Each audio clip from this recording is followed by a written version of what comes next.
Good morning and welcome everyone. My name is Melissa Virreta Peters and I'm the research coordinator for 21 CSLA. I'd like to welcome you to today's research practice webinar entitled Transforming School Culture Through Restorative Leadership and Equitable Student Discipline Practices. We're so glad you're joining us today during a time when historically marginalized communities are increasingly targeted.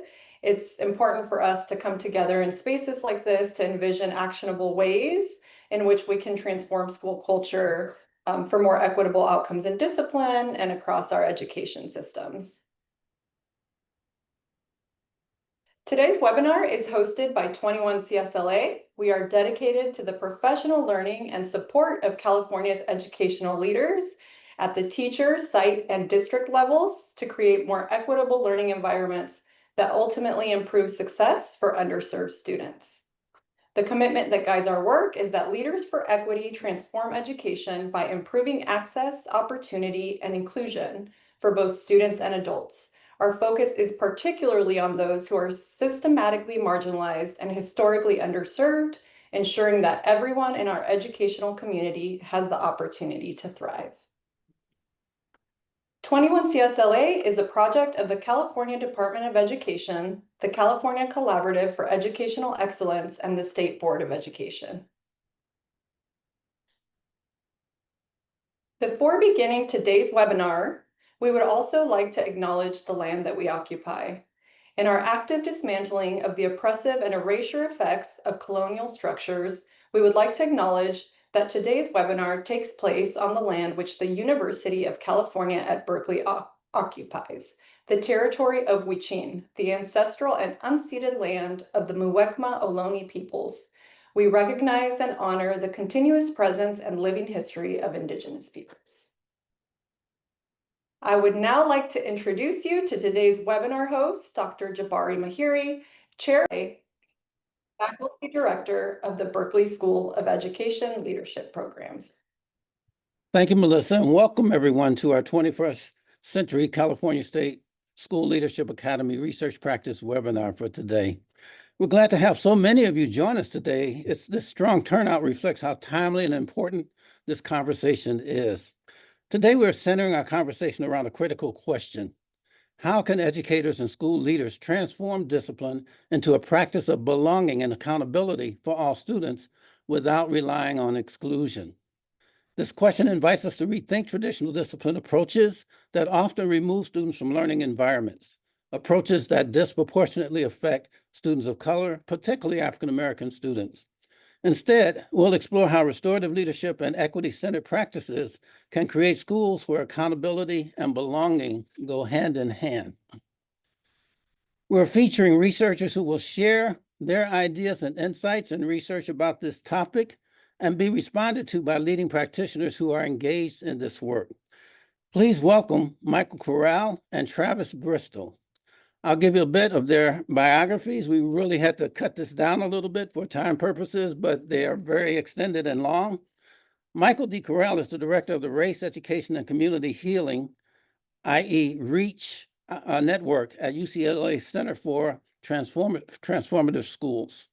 The REACH network is dedicated to eliminating the disproportionate impact of out-of-school suspensions on students of color, students with special education needs, and LGBTQ plus youth through the development and dissemination of evidence-based alternatives.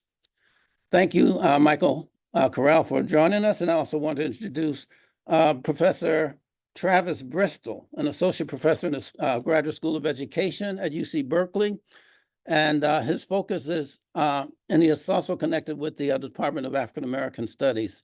Dr. Bristol's research is published in over 70 peer-reviewed articles, focuses on race, teacher workforce development, and educational equity, with particular attention to the experiences of teachers of color. He's also the faculty director of the Center for Research on Expanding Educational Opportunities, also called CREEO, which advances research and partnerships that promote equity, access, and excellence in education across California and beyond. Thank you, Drs. Corral and Bristol, for joining us. And Professor Bristol, will you begin this important conversation?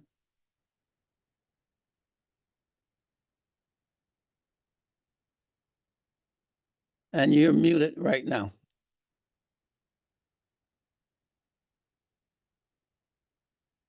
Sorry. Okay. I think I may have lost the internet. I'm back. Thank you, Dr. Mahiri, for that introduction. Thank you for being a colleague to me here at UC Berkeley.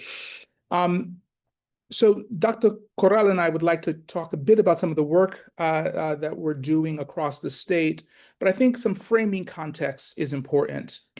Next slide, please. I think it's important to note that many of us have heard about the school to prison pipeline. And I think it's important to note that that in this moment, we're actually talking about a cradle to carceral pipeline or pathway. These data come from the Department of Education, and they look at preschool suspension. I want to underscore that, preschool suspension. And so as you can see in the sort of the left column, Black students account for about 18% of all preschoolers, and yet overall preschoolers, and yet they are 43%, they account for 43% of all preschoolers who are suspended, 18% of all preschoolers, and yet when we look at their preschool suspension rate, we see about 43% of Black students are suspended from preschool. Now, I often share this graph when I talk about exclusionary discipline. And actually, a couple of years ago, I shared these same data with a school district on the peninsula.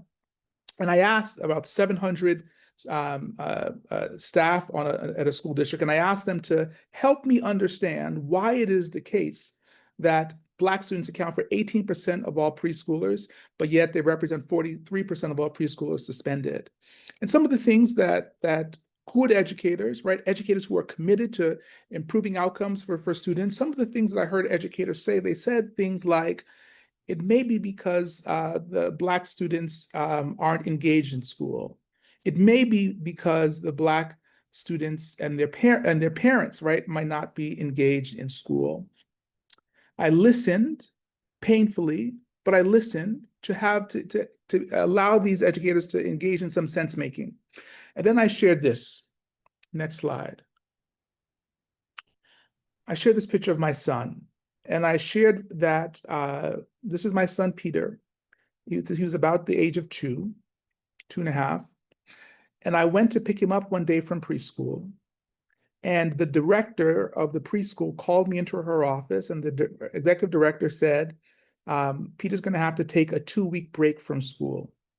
Essentially, my son was being suspended from preschool, and his quote unquote crime, the only Black student in his preschool, his crime was knocking over other students' toys. And then I said, next slide, help me understand some of the initial claims that you made about parents not caring about school.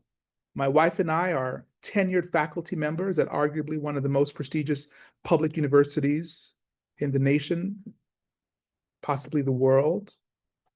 We've done quite well in many ways. We've never left school.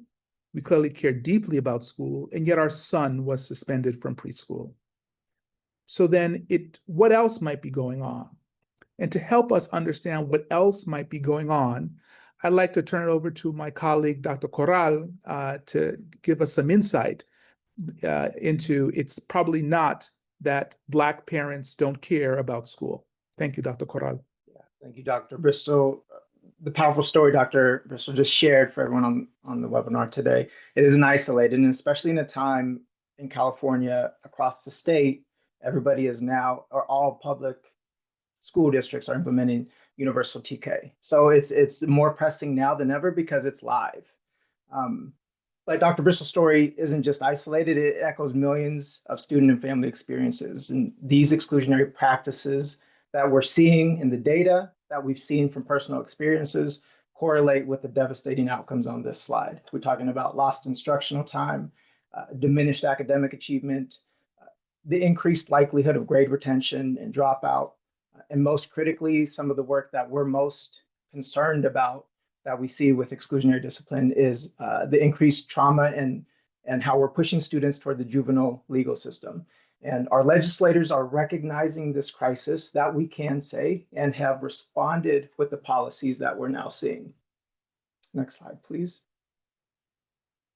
But here's where the situation gets more complicated in our research. So policies have changed, they've been implemented, they've been enacted, they've been supported. But what about the outcomes?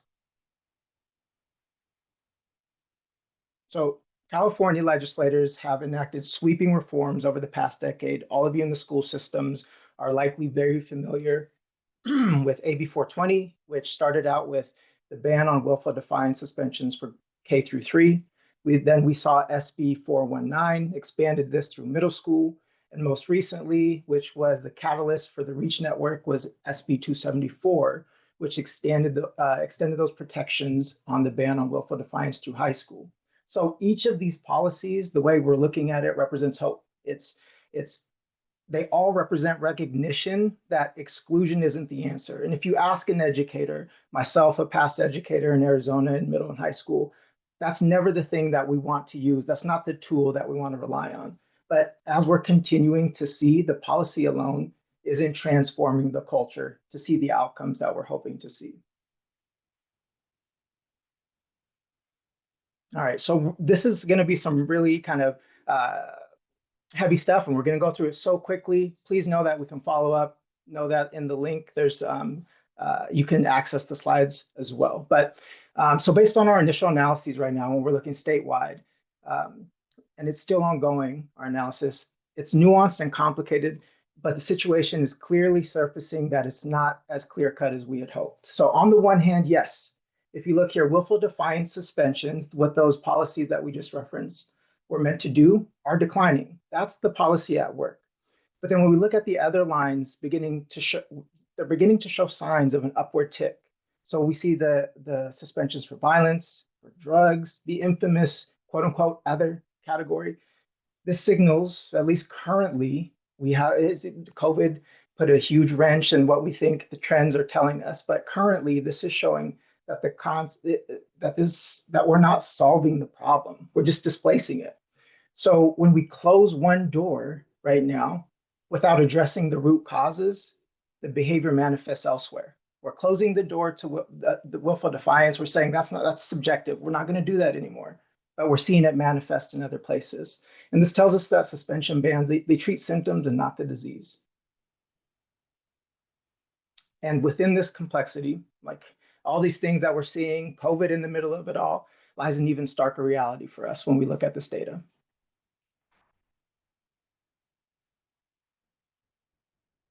So to make this a bit more visceral, this infographic shows the unduplicated suspension rates, meaning this is how many individual kids were suspended, not how many times they were suspended. So for every 100 Black students in California, 9 of them will the likelihood of them is 9 will face suspension based on historical rates. For students overall, it's just 3 per every 100. For students in foster care, it's 14 per 100. So the other thing to note here, and that we really want to show, is that this isn't a problem in a few schools, a few settings, or a few districts. It's woven into the very fabric of our education system. And most importantly, I think it's all of this is numbers. I'm a numbers person, but I always have to remind myself that they're not just numbers. These are childhoods interrupted and futures redirected. So when I reference the idea of system-wide, it's literally system-wide. It doesn't matter if a student is in a city, a suburb, a town, or a rural community. The disparity persists and are distinctly clear. In every settings, the way we've been able to link the state data, we see the disparities and gaps. And then this also holds true across grade systems. So elementary, middle, and high school. It's not just an older kid issue. It's not just the middle-age complex issue. It's our babies in elementary as well. And sadly, what this is telling us is that it's following our youngest people throughout their entire educational journey. And what is, for me, most heartbreaking is that these disparities persist even when we look at the racial composition of the school itself. So our analysis right now is showing that in schools with the highest percentage of Black students, when we looked at just traditional schools and put them into quartiles of Black enrollment, places where the highest Black enrollments were, where we would hope for the deepest sense of belonging and cultural uplift, Black students are still suspended at some of the highest rates. We also looked at schools with the highest white student enrollment just to see if this was an off phenomena. The data was just as clear. Indigenous and Black students are suspended at higher rates that far exceed the rates of their peers. So for us, the message and the findings were clear. Our discipline practices systemically impact. And some of the researchers in the space would even say it actively targets specific communities, regardless of the context, setting, locale. Now, this graph here has stayed with me since we first ran this analysis with my colleague, Luis Cisneros. So what we're looking at here is schools with the highest Black student enrollment showed a progressive elevation in suspension rates. But right here, we're just looking at Black students. But when we also looked at all student races, the same thing happened. The higher the Black enrollment, the higher the suspension rates for Black students and all other students. And some may hypothesize that the reason for this is that some of these schools may be serving communities facing some of the most pressing and challenging circumstances, poverty, trauma, systemic disinvestment. But our research and our hypothesis right now is pointing to something different. What we're seeing is that these schools have likely internalized exclusion as a primary tool. They don't know what else to do. It seems like the only thing they can do. And because of that, it builds cultures where punishment becomes the default, exclusion becomes the default. And when institutions normalize these exclusionary practices, they create environments that fail everyone, is what we're seeing. So this isn't about student behavior, it's about the institutional practices. So where do we go from here? Policy has opened the door for us. Now we have to walk through it with intention. And the good news is we aren't starting, we're far from starting from scratch. Many of you, possibly all of you on this call, are already pioneering upstream preventative alternatives to exclusionary practices. MTSS, PBIS, restorative justice, social emotional learning. These aren't just acronyms. They represent the fundamental shifts that we're seeing in our partners through the REACH network that help our mindsets shift from punishment to healing and from exclusion to belonging. So what we're learning most saliently with the REACH network is to focus on depth over breadth. Choose one practice, go deep for a semester, even a year, and then find a way to measure its effectiveness and document that transformation. Because what is working for you all is likely going to work for your peer on the other side of the state. And we'll close with these 3 foundational recommendations based on what we're seeing is most effective with our REACH network partners. First, embrace the data, not just to measure it, not just to build a fancy, compelling graph, but to act. Make discipline review a non-negotiable in improvement cycles. Second, establish authentic restorative practices. It doesn't matter what it's called. It doesn't matter if it's SEL, restorative justice, restorative practices, relationship building. Establish them. It requires leadership modeling these actions as well. Things like empathy from the top down. This work doesn't flourish without support from the top. And I hope all the leaders on this call understand this. And then third, integrate families and communities as genuine partners, and not just in a superficial way, not just in a way that you can put the pictures of families on the website. Their voices, their life experiences, their experiences in your school systems have to help shape and inform the future policies and practices. So this is how we're observing transformation in real time with our REACH network partners. It's through courage, it's through data, and it's through community. And I'll end with this. This work is deep. I don't want to make it sound like it's easy, like we're seeing just constant, continual success over and over. It's challenging. It takes time. But at the end of the day, it's some of the most critical work we can do in this moment. So with that, I'll hand it to you, Dr. Mahiri. Thank you very much, Professor Bristol and Dr. Corral, for this sobering presentation, outlining these most pressing equity challenges as they have to do with disproportionality and discipline. We know that we have asked you guys to cover a lot of ground in a very small amount of time, in a very little time span. And we just want our participants to know that all of these slides are available. We will be able to send these slides to all participants so that you can go much deeper into the implications and understanding of each one of these data points that have been shared with us. And so this is really important. I love the fact that we have a great sense of this disproportionality and discipline, particularly as it affects historically minoritized students and Black students in particular. But what I love about the presentation is that you all have, one, personalized it. Thank you, Dr. Bristol.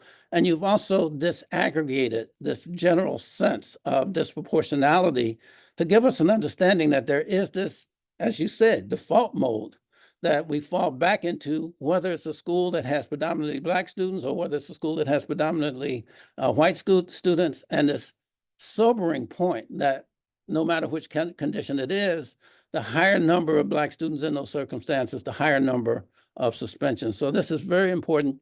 And we want to ask you both one framing question to get started in reflecting on some of these considerations and moving toward ideas of amelioration.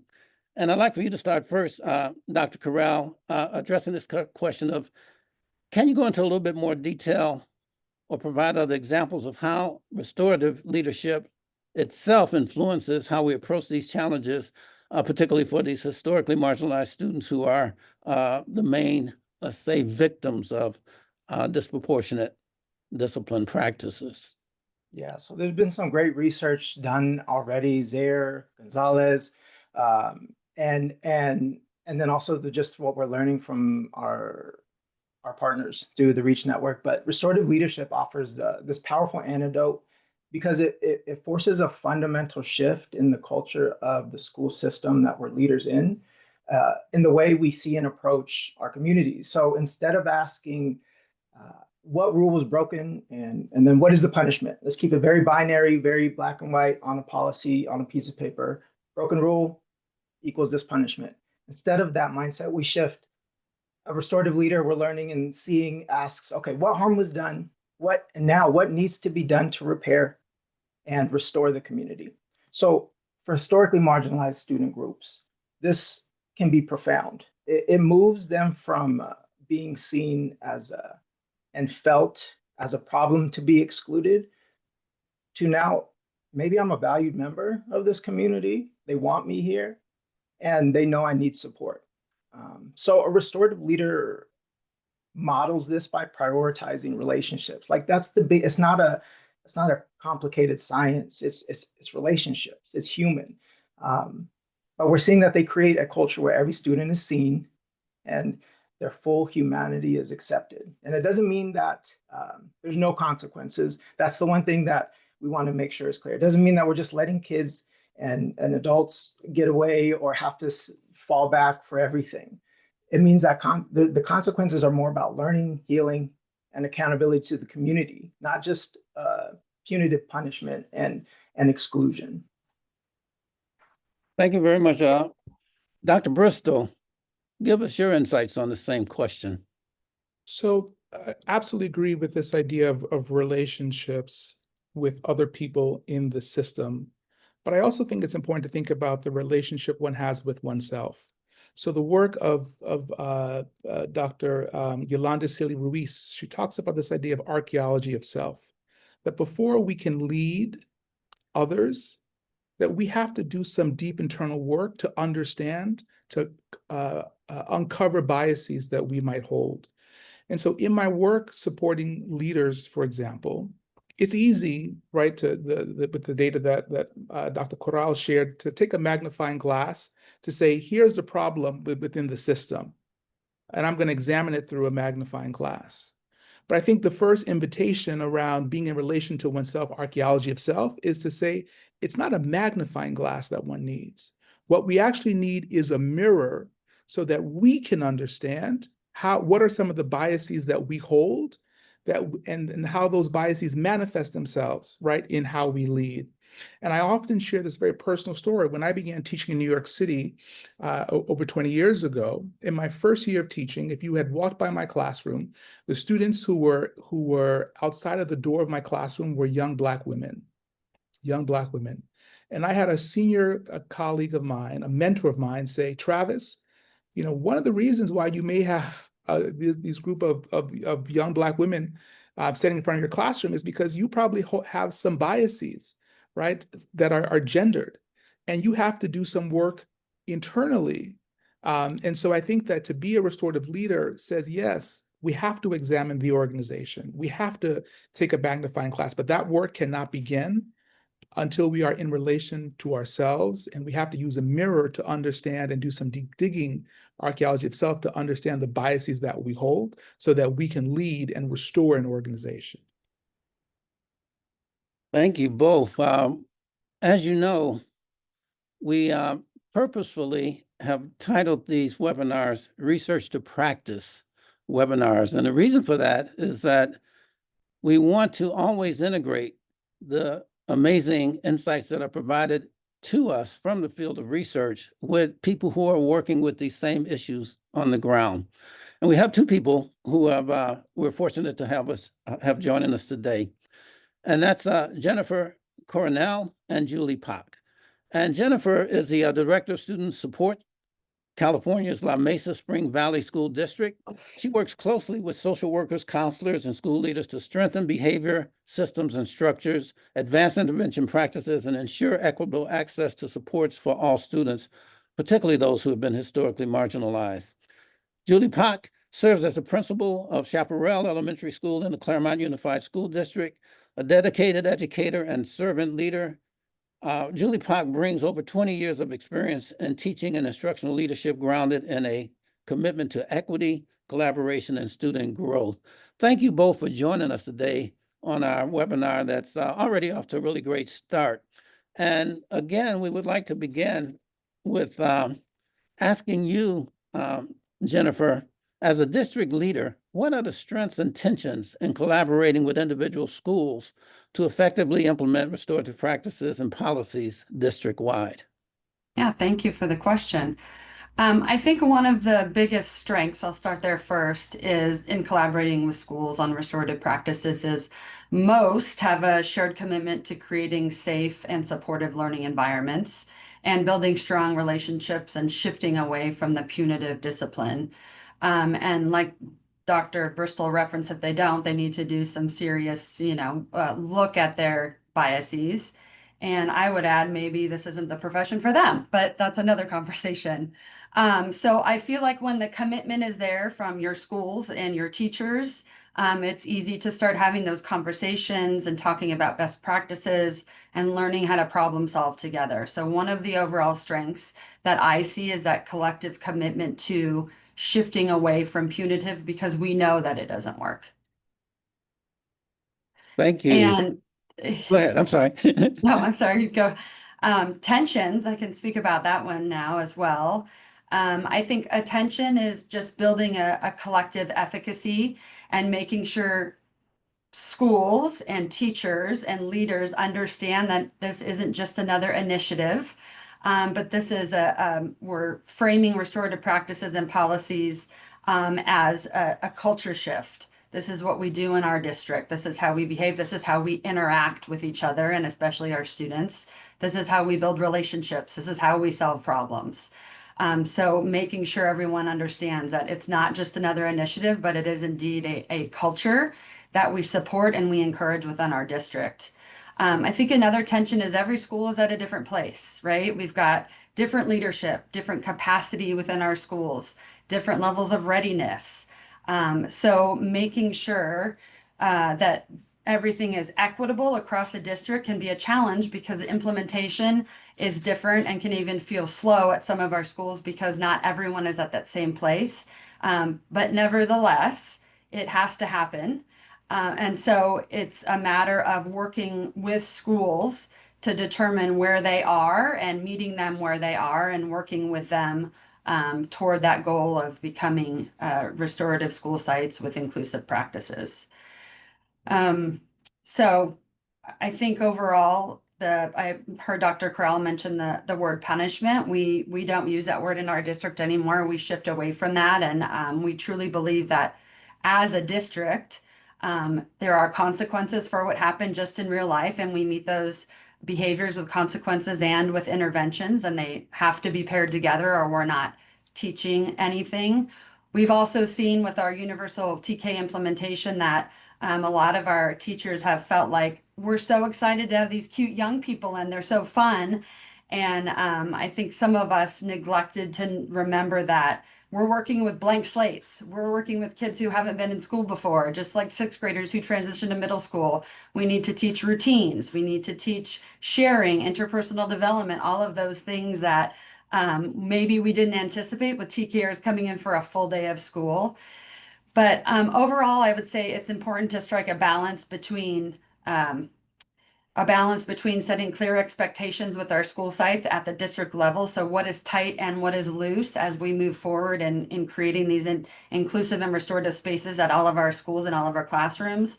Offering professional learning and coaching is an absolute must. We can't have an expectation for teachers or leaders without providing models on how to do it and professional developments on how to do it and best practices on how to do it. And then making a conscious effort to teach students things that they need and creating space for schools to share what's working and what's not working so they don't feel alone in the effort. Jennifer, thank you so much. As you move toward the conclusion and talked a little bit about universal transitional kindergarten, you made the perfect segue to our discussion with Julie, which is, with the current emphasis on UTK in California, how does implementation of restorative leadership and practices ensure that they won't replicate the same inequities with early learners? Thank you so much for having me. And I think it's so good to hear what's going on at the district level first, because as a site leader, the work that we do in schools, we can't do apart from district support. And so as a site leader, for me, it's important to be intentional about the conditions that we create for prevention, especially as we have the TKers joining our schools. And so rather than isolated interventions and supports, I believe it's really important to take a holistic approach. And restorative practices, our district is going through an entire district training and getting everybody on board. But it really helps create school communities that have high accountability and high support. And what we're hearing often from teachers is that restorative practices sounds like there's no accountability, right? Students need to have consequences. And so, I appreciate that, Jennifer, you kind of teased out there's consequences that should be natural, but then there's also punishment. And so making that shift in that mindset. But I just wanted to share 5 actions that I believe are vital to interrupting this historical pattern of inequity. And the work is always ongoing. And so even at my own school site, as a staff, we're working on intentionally taking these 5 action steps. So number 1 is to address. We address bias. We identify it, we challenge it while showing empathy, but that is only possible when you've built relationships within your staff, with your students, and with your families. But I always remind my staff that perception becomes reality. And reality guides your action. And so that perception needs to be addressed first. Number 2, I would say training our staff. Culturally Responsive Teaching in the Brain. It's a book that we went through as site leaders and we brought to our staff. We're doing PD on restorative practices. And what that looks like practically, especially in the TK world, is, you have to take responsibility. We find a way to repair the harm. There is a consequence that's appropriate to a TKer, but that restoring the connection and bringing the child back into the classroom community is really, really important. And so one practical thing that we do is I have a script for how to give an apology. So we don't just say sorry, right? But I'm sorry for, I know it made you feel, in the future I will. And so teaching those practices to our TKers, giving them that language, and then also supporting our staff in how to bring that child back into the school community. Number 3, I would say it's important to set clear systems and processes that are fair, consistent, and equitable. If we're taking an action step in this direction for one child, it should be consistent to the other child. Now, of course, we have to tailor it to each student's needs, but those systems have to be consistent and we have to follow them with fidelity.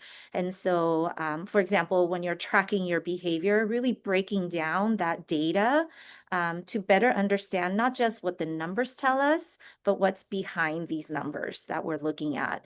And so that leads to number 4, which is collaborating with different teams. And so you have your PBIS team, your SST team, your special education. We also have something called the student guidance team. We're reviewing data, we're determining supports, we're pulling in everybody that we can to really find an appropriate support for students. We're not getting together to talk about what's the consequence. We're getting together to talk about what's next. How do we support the student? And the last one, but I really did save the best for last. It's the most important. I think it's connecting. We have to connect with families early and often. I think that when you have a personal connection to somebody, you know them, you know their family, you know their story, it really shifts your perspective and you build a connection. And so that's going to grow your empathy and understanding for that child and that family. And so some things that we do is we have a TK open house in January to present our program. And then in August, before school even starts, there's 3 touch points for students and families with the school and the teacher. So we have a play-based observation, we have meet the teacher, and then we have back to school night. And that's all before even the first day of school. We're trying to build that connection early, and then we maintain that and grow that throughout the year with ongoing events and opportunities for a lot of family participation. And so, as I mentioned, the work is ongoing. We won't ever say, I think, that we've arrived. But we want to take intentional steps to get closer to not only identifying that there are inequities, but really addressing it and working collaboratively together. Thank you. What I love about both of you all's presentation is that it neatly and seamlessly integrates with the research considerations that have been provided to us by our 2 researchers, Michael and Travis. You all talked about the importance of data and data-driven decision-making. You all talked about the importance of culture and empathy and support. And now you've talked about community and family engagement and given us such deliberate and delineated points on how we can begin to address that. At 21 CSLA, we are focused on trying to facilitate professional development at the district level, at the school site level, and also at the teacher level. And I would just suggest that for those of you who are participating in this webinar itself, with all of the contributions that our district level leaders, our school site leader, as well as our researchers have provided us with, that influences and gives us also direction for how we deal with teachers and family and communities, that this webinar is, I think, a key professional development tool that you all can harness and use in conjunction with the slides that we will provide you with. So we want to have an opportunity for our participants to also engage in discussion. But before we go there, let's have one question to allow our researchers and practitioners. And we know that the practitioners are also researchers. We call them scholar practitioners, right? You guys are engaging with research. You're looking at data. You're analyzing the various trends that are coming out of the research. So we're not making this sort of binary divide between scholarship and practitioners. We actually want to call it sort of practice engaged research, okay, with the practice sort of at the lead. And I want to throw out a question that you all can't necessarily see on the screen because we brought you all into view with each other to have a dialogue. And the question is, and you've touched on some of this before, but it's an opportunity to go into a little bit more detail before we ask our participants to share their questions with us and respond to those questions. What are the facilitators and barriers to implementation of restorative practices, particularly when considering the high demands on educational leaders and the persistent disparities of African American students. Keep a focus on this aspect because we're aware of this issue of the disparities for African American students, but how does all of this take place in a context where we know educational leaders, whether they're at the site level, the district level, or teacher leaders, are under such extreme pressures and demands? So who would like to begin us with a bit of response to this framing question? And we can take the question down now and go to a spotlight on all of the contributors. Jennifer, I saw you were ready. If you have a I did response, unmute. go ahead and go.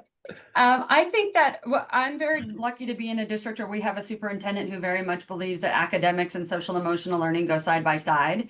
And a lot of our, or I would say most of our principals have an understanding that until we can build relationships with students and until they have those basic needs met, until they feel that school is a safe place, all of those pieces, it's really hard to excel in the academic component.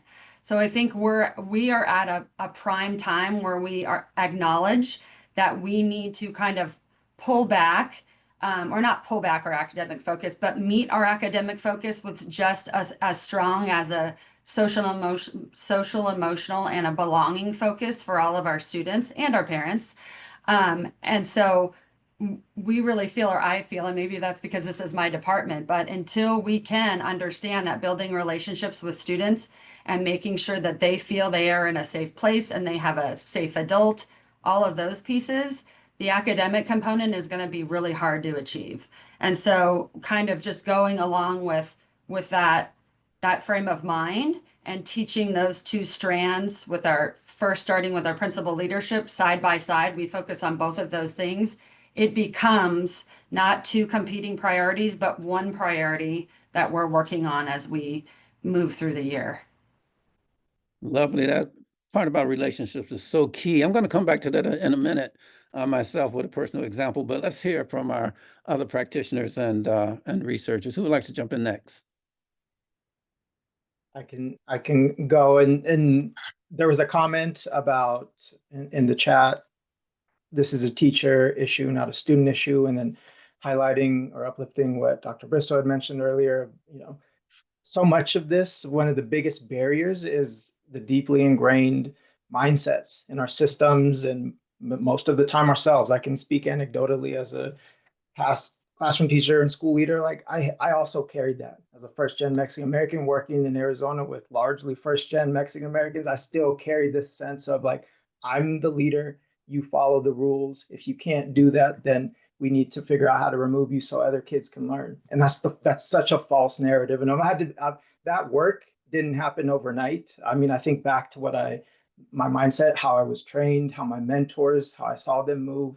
And it's so far from what's healing and effective for our most vulnerable student populations. So that self-work is the biggest barrier. That doesn't change overnight. And when we have colleagues, when we have really tenured teachers who have been through the ringer with all the different initiatives that have been put on them, they're tired. They don't want to waste time on another thing. So overcoming that mindset. And underneath all of that, barriers is time. Like restorative work, relationship building takes time. It's not a quick fix. It's deep, and it's relational, and it takes a long-term commitment. Most often, we don't get that. A new school leader comes in, a new bill comes through, funding gets cut, and we don't get that time to really sustain and build a system-wide change in culture. But I'd say the greatest facilitators is sustained visible leadership. If the superintendent is saying this is the thing, if my principal is saying there is no other way, that's how it bleeds through the school building. And it won't do so unless it comes from the top. I'm gonna segue into that because it's that piece of high accountability, right? So Dr. Corral, you mentioned there is no other way. This is the way, right? And so setting that expectation, that high accountability. And it's funny when we talk about restorative practices, we always think as it comes to students, but really what I'm trying to do as a site leader is support my staff and my teachers. What does that look like? And recognizing that in ourselves. But with the high accountability has to come that high support. We can't just say, this is how you have to do it, so go do it. What does that look like? And for our teachers that, yes, there are so many demands and expectations put on them. My job, I see it as how can I make connections for them so it doesn't feel like it's something new or something more, but actually making connections of you're already doing some of this, but let me put it in the context of restorative practices and what that looks like, right? And so all these supports you're giving, and then we're asking them, you have to do tier 2 intervention, tier 3 intervention, and to them it's another thing, but they're already doing it. And so putting that in the framework of this is our MTSS, you're already doing it, this is what it looks like, making that connection, I think, helps support our teachers because yes, we want them to do the work, but they're going to need that support from their site leader, but also district leadership. And Julia, I love this. I love your point about high support. And so for me, maybe 4 years ago, the high support would have, I think where Dr. Corral mentioned, it would have been superintendent working or enabling site leaders. But my experience working here in the state of California, I learned that even if the superintendent wanted to enable the rest of the folks in the district, that you could have a school board who would undermine and then fire the superintendent. That's been my experience working in California. And so I think one of the things that we did with the REACH network, Dr. Joe Bishop and Dr. Tyrone Howard at UCLA, one of the things that we did was in order for schools to apply to be a part of the REACH network, they needed to have the sign off of the superintendent and the school board. Because high support means that we need cover to do our best work, and so I think that having not only the superintendent but also the school board participating in or understanding the work that's happening gives cover to the superintendent, gives cover to the school building leaders, gives cover also to teachers. Really great points, everybody. So here's my anecdote. I was a high school teacher, in Chicago for 7 years, English teacher. And at one point, I ended up with a class of all boys. It had one girl in it. It was a freshman class. And I actually moved the girl to another class and sort of closed the door and said, okay, guys, I'm not going to send anybody to the discipline office for this entire academic year. And Mr. Mahiri, we're not, they had already accepted, sort of a culture of like, we're going at some point and he's not going to. And so it became a challenge. And I got all the way through spring without sending anybody to the discipline office until one of the kids, we were on some lesson. They said, Mr. Mahiri, you're an Uncle Tom. And before I knew it, I was like sending him out with writing up a discipline referral. And he walked out laughing because he had sort of broken this, truce that we had where we were going to try to go for a whole year without sending any of these Black boys to the discipline office. So he won on that gambit. But at the other extreme, we also recognized that teachers have such an important role. And it gets back to what I consider to be the key that we've all been addressing, which is the point that the researchers have made and that the practitioners have made about culture and empathy of support. That we know when young people are able to trust and understand that their adults are going to be fair in engaging them, even when they're strong and firm about and holding them accountable for their actions, that they are going to be able to feel much better and have less disciplinary, infractions with those kinds of educators, adults, teachers, whatever the roles that they may happen to be playing. And this is borne out in the research. Long ago, when we were doing a diversity project in 1994 here at Berkeley High School, and Ann Gregory, who is now, I think, a dean of the School of Education at Rutgers, did a research project that demonstrated exactly that. The quantitative side showed all of the disparity figures, but the qualitative side showed when she asked the students who had been referred for discipline, who was a teacher that they would nominate that they were doing okay with, and who was a teacher that they would nominate that they were having problems with, and these were all people who had been referred. Of the 33 responses, For nominated teachers versus referral teachers of the same students, there were only 2 overlaps. There were only 2 instances where teachers were a referral teacher and a nominating teacher at the same time. That meant that there were different disciplining processes going on in the same classrooms or in the same school by different teachers. Now, the teacher solution is not complete because, like you guys have been saying, this notion that it has to be systemic. It has to be something that's district-wide. It has to have teachers and school site leaders have to have cover and buy-in from the district as well as direction, in relationship to this. So as a final way of bringing this set of conversations to a close, we want to offer an opportunity for our participants to ask questions, and we don't have time for a lot of questions, but the one I want to front is one that gets at, I think, one of the most critical aspects of what we've been talking about in this in this webinar, and that's working with very young children and the role that social emotional curriculum and learning plays in these programs. So, what social emotional curricular programs have you found most effective in these school settings, and are there specific tools or approaches that resonate with your students or staff, i.e. social emotional learning as a key way that we actually demonstrate and act empathy and caring in relationship to dealing with school, with the ultimate impact being, better buy-in, better trust on the part of the students, better relationships being built, and therefore fewer suspensions and exclusions. And so I'll just let you all jump in on that question in any order that you choose. This is coming from our participants. And we don't have a whole lot of time, but we do want to begin to get a sense of what you feel about that point that the participants are making. In our district, we use a curriculum called Second Step, and it's a tier 1 for all of our classrooms. All of our teachers deliver weekly lessons, but aside from them delivering the weekly lesson, we have the teachers do it because we know that there's skills that need to be infused throughout the entire day, in which the teachers in the classroom and the students are on the playground, wherever they are. So that extends down to our TK and preschool students as well. So since our practitioners are leading us off, Julie, I want to call on you because you gave us this nice 5-step program and maybe an opportunity to just go a little bit deeper into that, these protocols that students can enact to recognize that they've done harm and to get, some sense of restoration from that.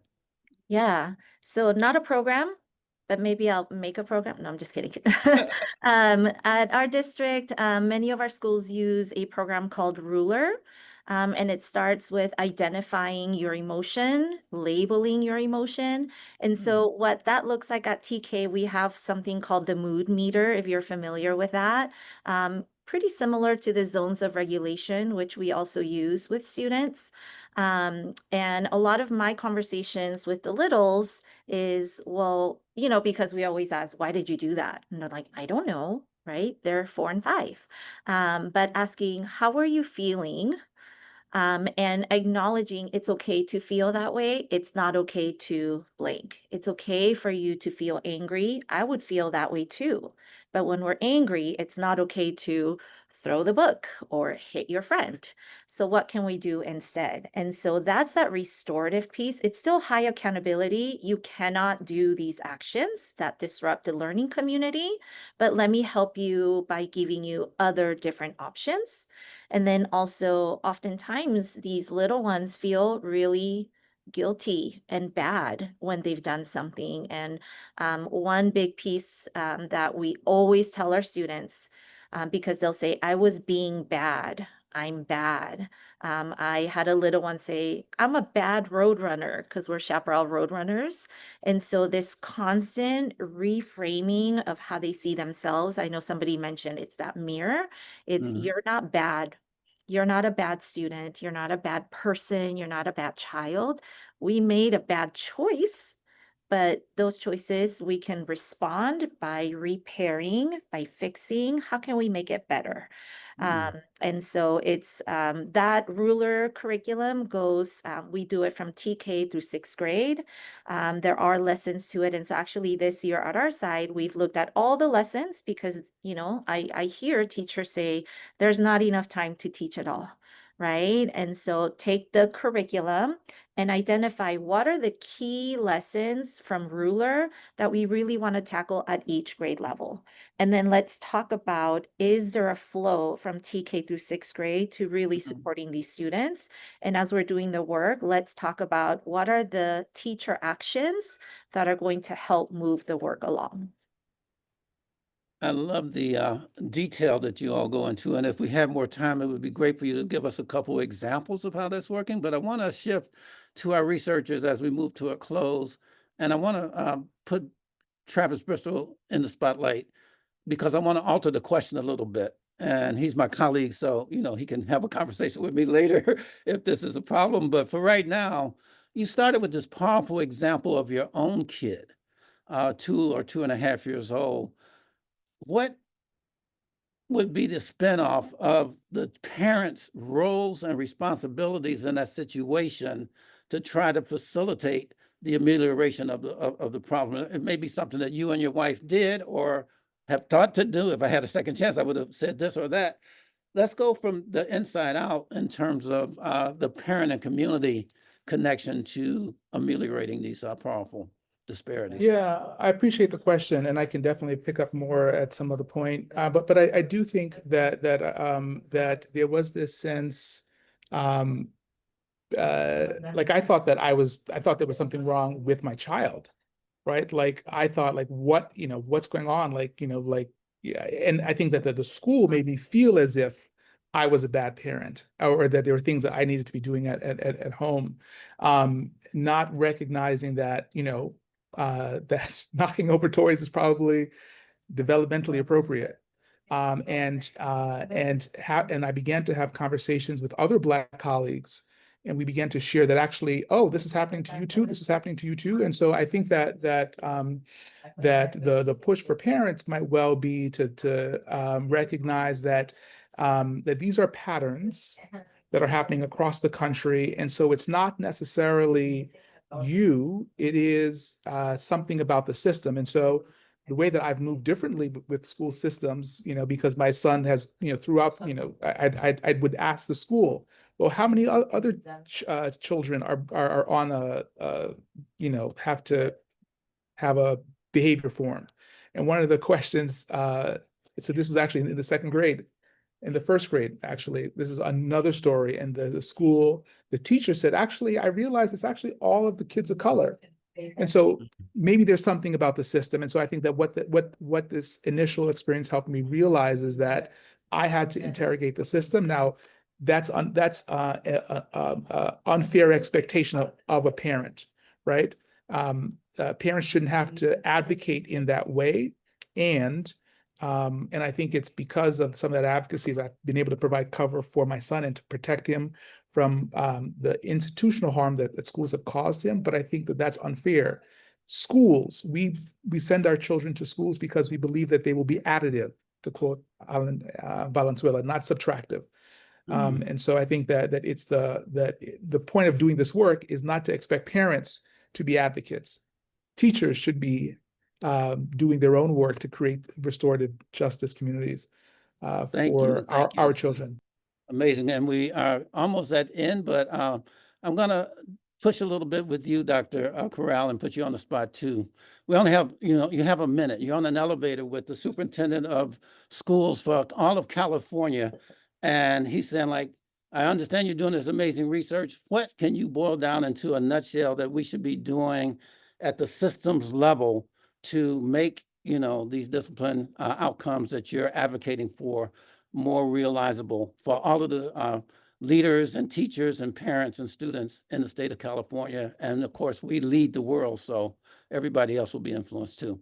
So the elevator's on the 1st floor, and we're only going up to the 6th floor. All right, let me get in. So educators universally, California and elsewhere, they all care about kids. They're in the space. The care surfaces in very different ways, depending on backgrounds, the ways they were raised, the way they think the world works. But they're there because they care about kids. And I think universally we'd all agree we want kids in our school. Sometimes we think certain kids we would be able to teach better without them, but that's where we kind of have to really focus on this relationship piece. So when we say relationships are foundational and critical, and if we can all agree on that, which I think many would, then that should show in your master calendar and schedule. Like, where are you building in time to allow adults to build relationships with themselves, with each other as colleagues, but more importantly, with the young people they're working with every day. If all we're doing is squeezing in more minutes for math intervention and science intervention, that's not showing that we're prioritizing this relationship. Dr. Corral, we've just arrived at the top floor, and we also arrived at the end of our conversation today. I just want to say thank you all for joining us in this important conversation for transforming discipline. As we conclude, we encourage you all to take a moment to share your reflections and feedback through the various links that you see on the screen. Please keep the conversation going. We look forward to staying in touch across all of our communication channels and our various websites. And finally, speaking of which, feel free to visit our website to learn more about 21 CSLA, to read the latest briefs and subscribe to our monthly newsletter. And of course, we encourage you to check out our Equity Leadership Now podcast. Travis Bristol will be featured on that very soon, as a matter of fact. And we're going to have a link that we can share all of the resources that we've been talking about that we will send out to everybody. So this link for all of the webinar resources will also be shared with you. Again, we appreciate this conversation. Thank you all, researchers, practitioners, participants, and all of the people in the background who are helping to make this webinar possible. Thank you so much, and we'll see you at the next one.